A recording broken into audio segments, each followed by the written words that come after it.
I'm Jeremy Till, and this is Amplify.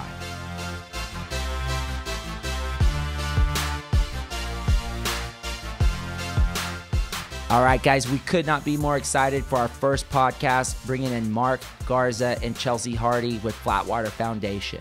Guys, we're going to be talking about how the origins of Flatwater got started with Mark and his vision for it, really coming out of an experience he had with his father being impacted by cancer.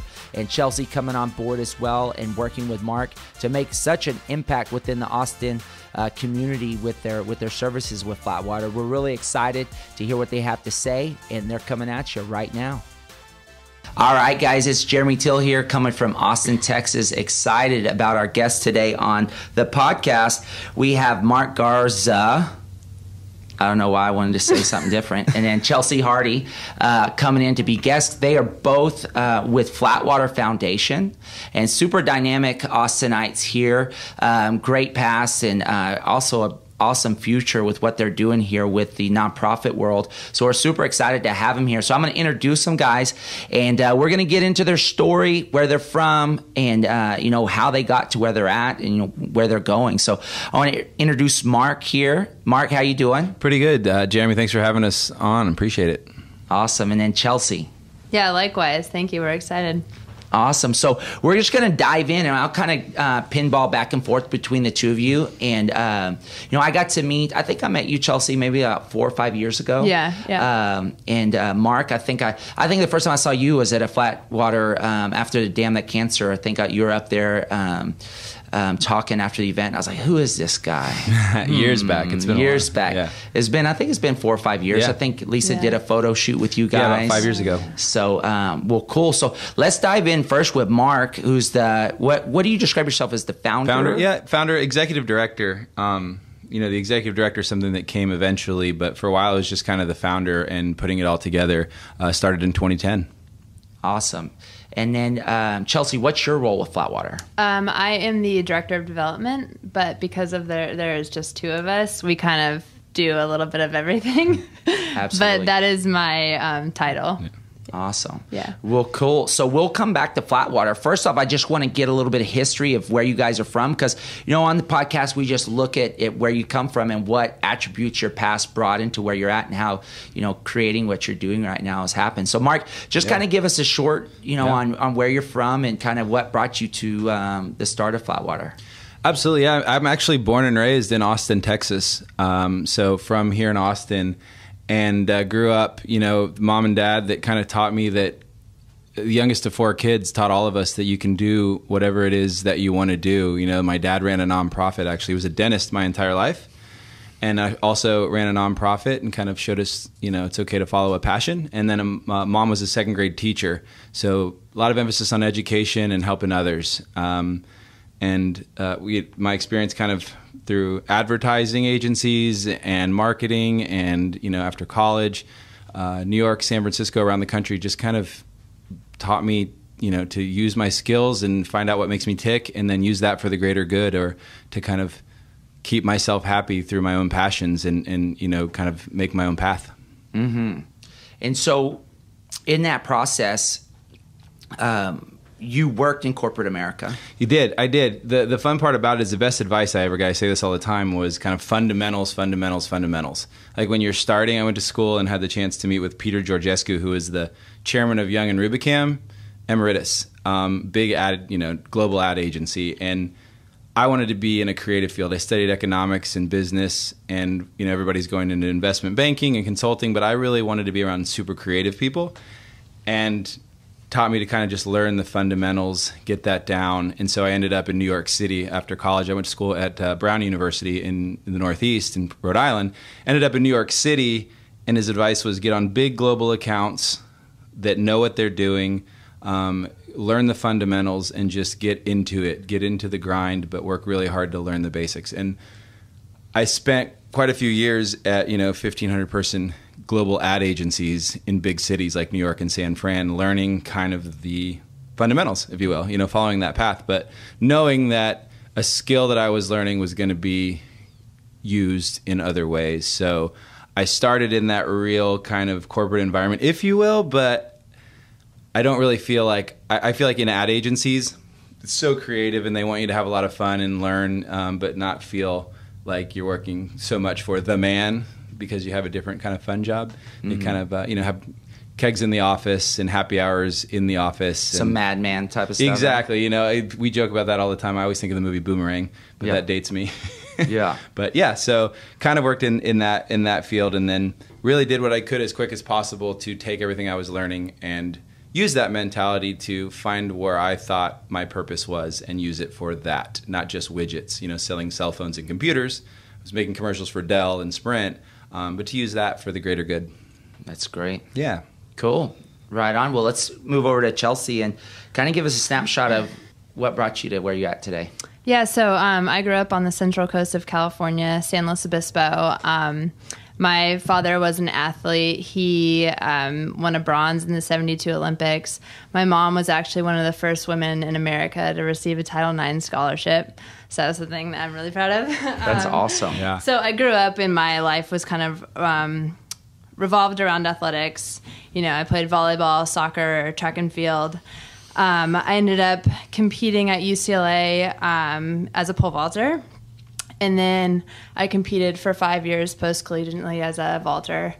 And during that time, I was really affected by cancer. My cousin, who's from New Zealand, and my aunt both passed away in 2009, 2010 of cancer. And I really saw the impact on my family, 6,700 miles away in the U.S. So I decided then that after athletics, I wanted to spend some time in giving back and in the cancer field. So when I retired in 2011, I moved here to Austin, and I started working for Livestrong. And then I met Mark and started working for the Flatwater Foundation. Nice. Yeah. So cool. Well, let's jump back into your career as an athlete, because I think there's a lot you just brushed over. So what does that look like as a pole vaulter? Is that what you were doing for 5 years? Okay. Yeah. So were you trying to get to the, training for the CrossFit? That's just coming out of me. Sorry, for the CrossFit. No, for the CrossFit. Olympics. Yeah. Is that? So I was the alternate for 2004 Olympic team in Athens, and then right before the 2008 games, I actually broke my wrist pole vaulting.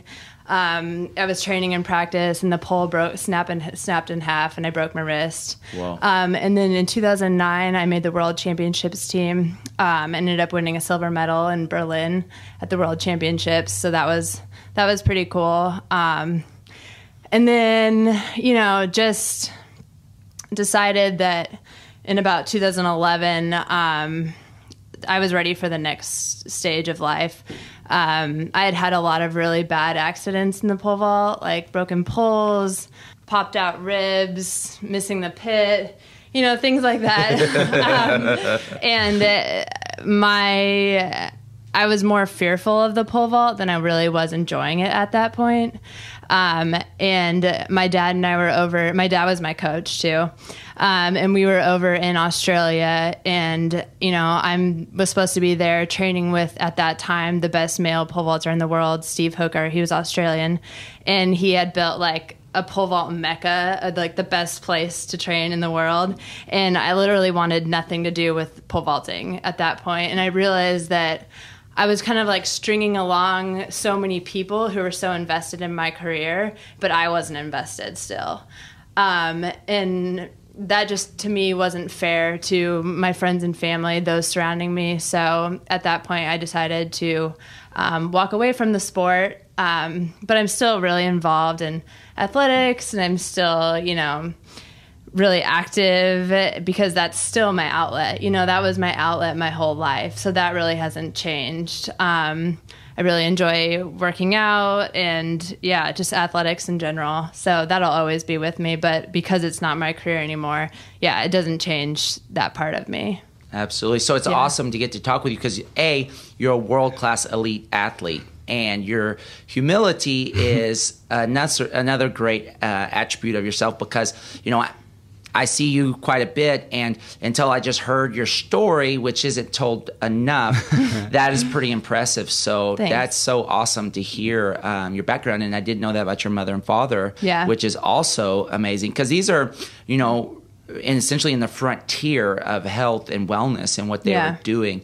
I'm currently reading Phil Knight's book with Nike, and it just like the chart of health and wellness and the transition of the human psyche and how we engage physical fitness and these forerunners before us that really paved the path for where we are today. It's just neat. Yeah, well, and it's really been great to see too how my parents, they took, my dad as a world-class, both of them as world-class athletes, and they took those things that they were blessed with and how, they live the rest of your life, because you're only going to be a successful or professional athlete for a very small window of time.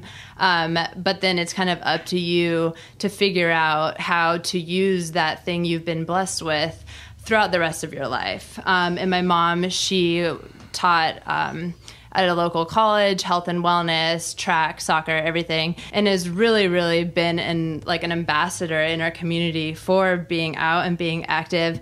And my dad still teaches the pole vault, and he's really involved with pole vault safety and stuff. And so I've tried to do the same thing in that, I'm no longer a professional athlete, but I feel like I've been blessed with this talent. And so it's been great with the Flatwater Foundation, because that's part of what we really do is encourage people to get out and get active, because it really does clear your mind and bring you back to a centered state. And so I try to be an example of that in the community through the foundation. It's really like a avenue that I've been doing that. So that's awesome. So you come to the point of Live Strong, and which has been a phenomenal, nonprofit here in Austin. And then is that where you and Mark met? So my boyfriend at the time, now my husband, Trey Hardee, his weight coach at the University of Texas, because Trey was then and still is a decathlete. His weight coach was Trey Zepeda, and Trey Zepeda had been involved with the Flatwater Foundation and really good friends with Mark for a while. And Trey heard I was moving to Austin and was like, you need to introduce, he told the other Trey, sorry, too many Treys. A lot of Treys in the mix. He told the other Trey, you need to, introduce Chelsea to Mark. And so, I was introduced to Mark via the Treys, and at that time, Flatwater wasn't ready to hire anyone else on, so I stayed with Live Strong for about a year and just volunteered with the foundation, Flatwater Foundation, and then once Flatwater was ready to hire, I was hired in January of 2013, and that's, Yeah, she brings up a really good point that, it was by design that we do exactly what Chelsea brings, and in a major way to the organization, which is that background and that mentality about moving through and exercise and what that does for your head. We actually, the first year we started the organization, we reached out through our friend Trey Zepeda. He was, working with these elite athletes, and we said, current world champion in the decathlete is a pretty amazing example of mental toughness. We're trying to get people to be mentally tough and work on their head and their mind. And we said two guys locally that I think would be just a dream to work with would be Colt McCoy and Trey Hardee. And he said, well, I know them both. We're working in the weight room with them. And they were both very, very receptive to this idea of we have starting this organization and this is our message. But Trey Hardee, we had never met. Trey Hardee, at the time the world champion in decathlon, jumped forward and said, man, I'd love to be a part of this cause. He was doing a poster campaign, a photo shoot, and it's great. I met Trey at the shoot for the first time ever, and just kind of started talking to him, and he started telling me his story about prostate cancer and the family and his stepfather and his father and everything he'd been through, and it was my story. It was really crazy when you hear somebody relating to you with their story, and he was just instantly involved. So for about 6 years now, he's been our global ambassador, and his now wife, Chelsea, is half of the foundation running this thing, and really using this community, CrossFit Central and these athletes to really inspire people. that are coping with cancer or trauma to keep moving. And so it's all by design, but we've been really, really blessed to have Chelsea and her husband in that community pushing this message. Yeah, no doubt. So tell us, Mark, how you founded Flatwater and kind of your inspiration. Yeah, so, I was told in 2009 by I'm the youngest of 4 kids. I mentioned my dad brought us all together. Long story short, his PSA levels were in the 100,000, and apparently more than 20 is bad. And so I didn't even know what any of these, I didn't know what PSA was. Cancer wasn't something that was in my family, that wasn't in my mind. And so we started navigating this news, figuring out what was happening. And it turns out he was given 8 to 12 months to live, but wasn't communicating that very well to us. So that really did a number mentally on my family of 6. And pretty quickly at that time, I randomly, I saw the impacts, but I actually randomly started paddleboarding through a friend. And so this is 2009 into 2010, before there were really kind of a lot of paddleboarders in Austin, and saw what that was doing for my mind, got out on the water. It was helping me exercise and connect with myself, and then I wanted to get a personal trainer, started training, dropped about 25 pounds, started using it as a coping mechanism, but really saw, wow, the mental side of this, and I wanted to lead by example. So naturally the next step, right, what do? You try to go make a stink and get some attention for what you now see as important. Grabbed 15 friends that had a reach in the community and said, let's go paddleboard 21 miles. Wasn't an organization yet. We're not talking about Flatwater Foundation. We're talking about a PR stunt to really tell Austin community, hey, pay attention to your head. Pay attention to your mind. Stay in the game. Don't let everything fall, because that's a big part of what you can do to overcome.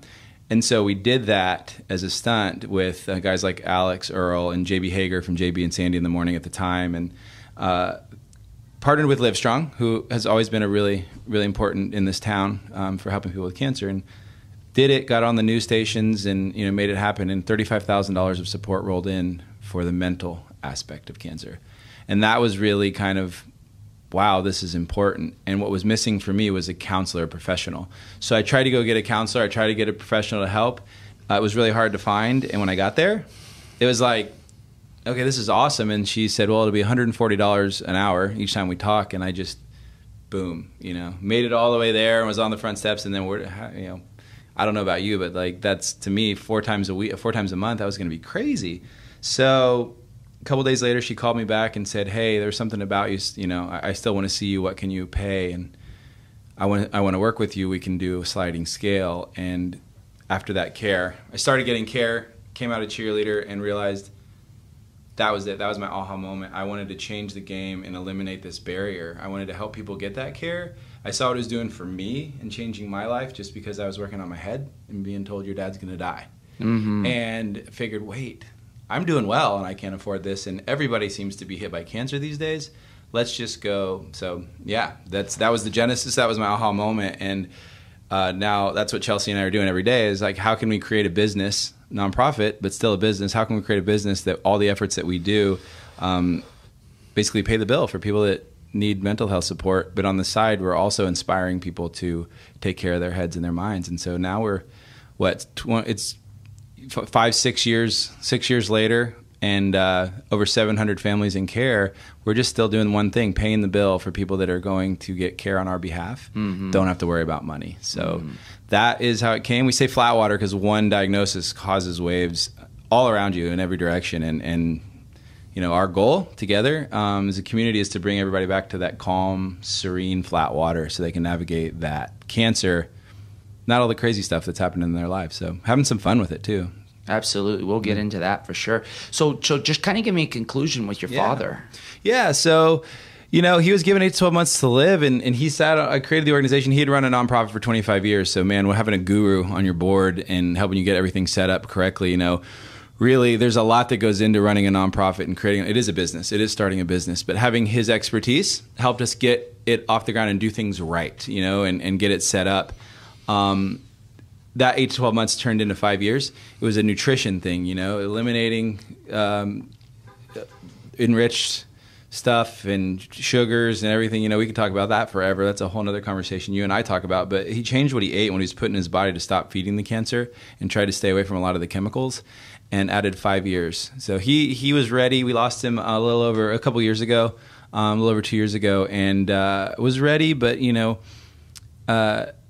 it inspired the work we're doing, and so we're making a positive out of it. But again, he says that he outlived his expiration date and was able to do so with helping us start this organization and get it off the ground. So he knows it kind of lives on. His legacy lives on through the foundation, which is great. Absolutely. Yeah. That's awesome. So, we know we have Damn That Cancer coming up. And that's going to be the 6th annual paddle? Seventh annual paddle. 7th. Well, it's the 6th for the Flatwater Foundation, so there is some accuracy there. But if you count that first time we jumped out and did it to make a stink, this is number 7. Yeah, and I think that right now, I was kind of joke with you guys that y'all are kind of the hot nonprofit of Austin. I appreciate that. A lot of high visible individuals and companies are associated with Flatwater, and that's awesome. And I guess that kind of ties together your marketing and your connection, your relationships.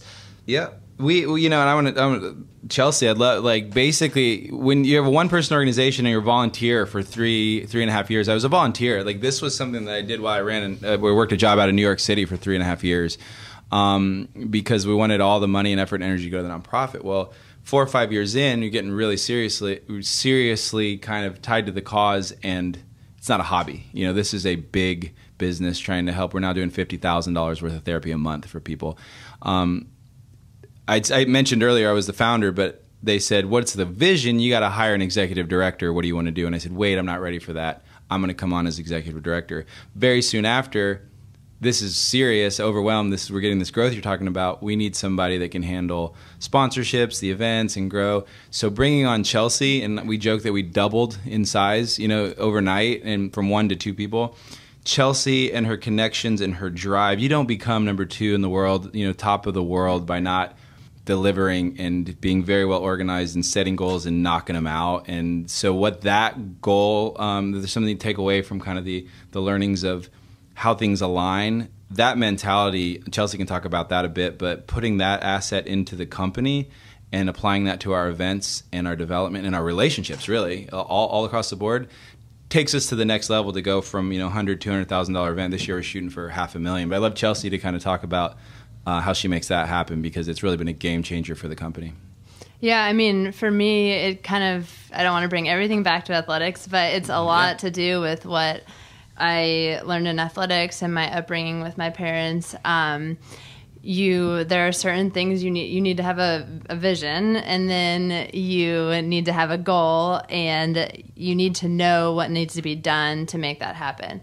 And so for probably 6 months every year for Damn That Cancer, we set a goal with what we want to raise, and then we make a plan on how we want to get there, and then that's basically just what I do for 6 months, is try and execute that. And it's great because Damn That Cancer, the actual event itself, is kind of like the Olympics or the World Championships, because it's like, now is your time to perform, here it is, and then it's done, and we rest for weeks. But yeah, I really like that part of it. And just the Austin community too has made that success not easy, but really manageable, because people are so willing to get behind the cause and put their time and energy into it. Because like Mark mentioned earlier, I think so many people are affected by cancer, but aside from that, so many people understand the importance of your mental well-being, and not just training and lifting weights and running, but also just taking time and really working on your mind and what you need to do daily to have that, to be in that calm serenity of Flatwater, we talk about.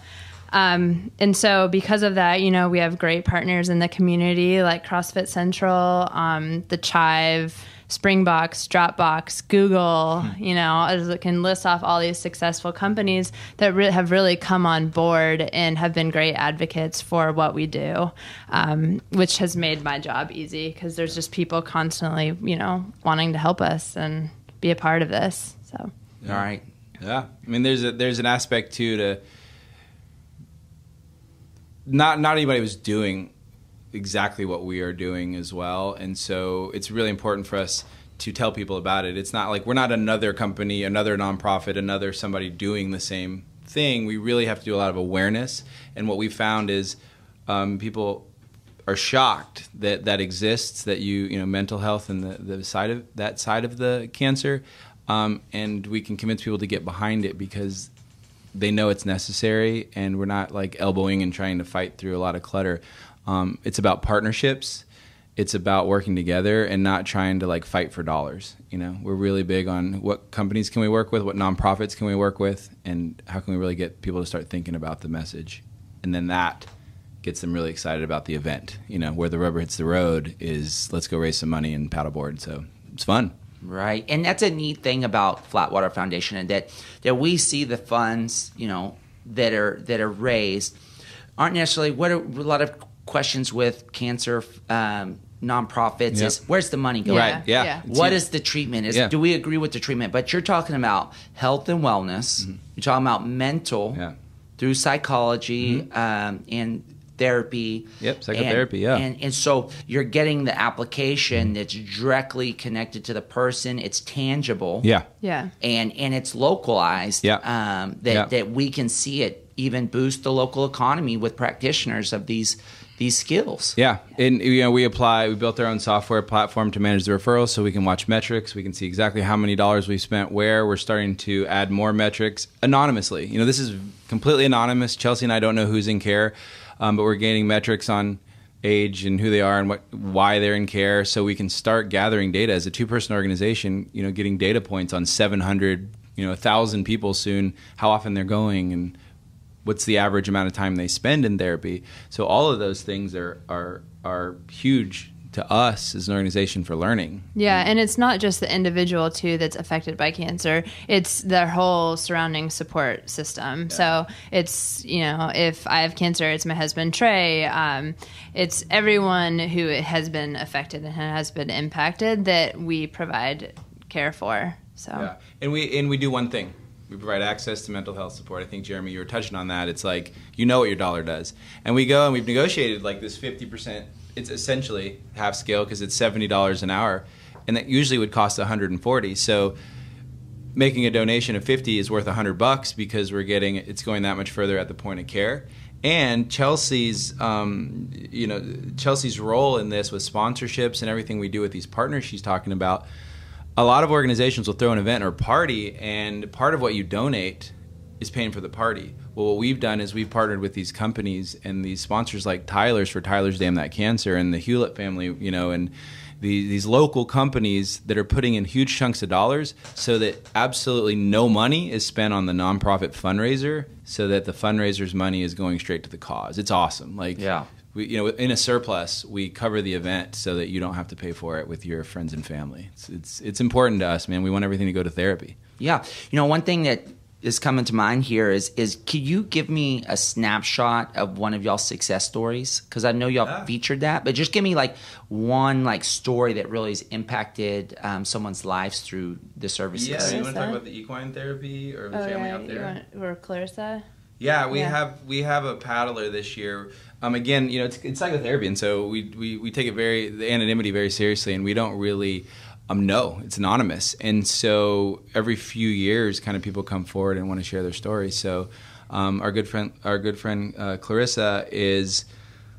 She did that, and she was a marathoner, very active runner in the community, very active, and 3 years ago went through a diagnosis that kind of shut her down, and she refers to what is her new normal, like finding her new normal and trying to cope and get back into that competition, and what is she capable of, and psychologically getting her life back. And she's doing great. That was years ago. She was able to get care through the Flatwater Foundation and is now a personal friend of the foundation and is fundraising and has told her story on video on our website at flatwaterfoundation.org. And you can really sense not just the gratitude, but the drive that returned to her life. And we're celebrating this year in our event. She's actually going to do the event. She's paddling in Damn That Cancer this year with the group. She's been able to get care from the foundation. And it says a lot to me when people that are part of the organization then want to actually go and fundraise and give back and be a part of the cause. So we're really excited for her to share more about her story at our event this year. But that's just one example. like I said, Chelsea and I will get emails just to info at, the general email address. I just want to say thank you. A lot of stories about life saving, and you've saved our lives. Great story. Yeah. The equine therapy. Yeah, so we started an Springs. equine therapy program out in Dripping Springs. So essentially, families, it's typically families where one of the parents has cancer and they have young children. So traditional talk therapy in a room with a therapist it often isn't that as successful with children as it is with adults. And so we send these families out to an equine therapy that we've created in Dripping Springs, where there's a horse, there's a horse trainer, and then there's a therapist who's like watching both the horse and the individual in treatment. And we actually had a family who went out there, and the mom was dealing with cancer. The grandmother was taking care of the young kids. The mom ended up passing away, and the family actually decided to have their service out at the equine therapy out at our program. Yeah, so it was pretty special, and I know that our program really helped that family through that transition of losing the mom to young kids to full time now with the grandma, and helping them, into that new normal. Mm-hmm. Yeah. I got an email, it was yesterday, that I shared with Chelsea that was from a therapist, a text actually, that said, I just wanted to let you know that somebody that I had in care passed away today, and all anonymous, but passed away today, and I just wanted to share with you and Chelsea that this was what extended their time, got them through, and they were ready and happy, and if it had not been for Flatwater, none of that would have been possible. Mm-hmm. And it means so much to hear and to see that stuff. We're just focused on kind of making sure that it happens and that it can exist, and raising money so that it doesn't ever go away. But it is really, it's really powerful for me even years later, every time we see something like that, because I don't think sometimes we take enough time to step back and realize what's actually happening, because we're so driven to make a big picture, put everything in place. And it's happening every day. So, we're putting people in sessions every day. So it's great. That's awesome. So kind of bringing this to the forefront of, that cancer that's happening in about 7 weeks or so, June 13th. 4 weeks. Four. Oh, my gosh. It's coming so soon. 21 miles coming up on you. Yes, sir. So the goal is $500,000 raised. Yeah. And then how much did Flatwater raise last year? So last year we raised $378 total for the event. For the event. The event raised $378. The year before we had raised $250. Okay. And the year before that we had just hit $200. I think. Yeah, 2, and then $112, and before that $35. So this year we're going for $500. And just so everyone's clear, Dam That Cancer is a 21-mile stand-up paddle from dam to dam on Lake Austin. It takes about 8 to 10 hours depending on the weather and the wind.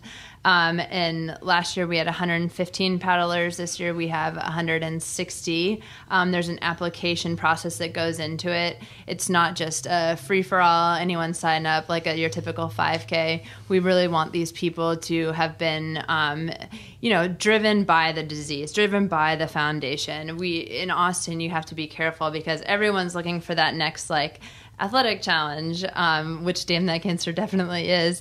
But we want those people to be motivated to participate because of, the ways that they have been affected, because they really become ambassadors for the cause, and they really help spread our message on what we do. And they prove that by committing to raising $2,000 each.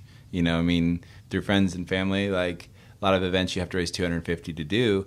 $2,000 is quite a commitment, but we try to repay that commitment with just an absolute world-class event experience, and also reminding them that they are how we are able to provide this care. Like Chelsea and I are not the Flatwater Foundation. It's this family of 500 plus people that have done this event. It's our 50 therapists. It's our 25 referring agents. But at the core, it's that family, as you well know. And to be a part of it is something that we are very grateful.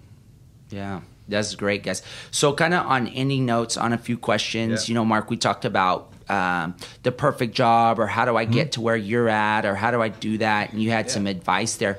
Where's that come from? Or what? Yeah,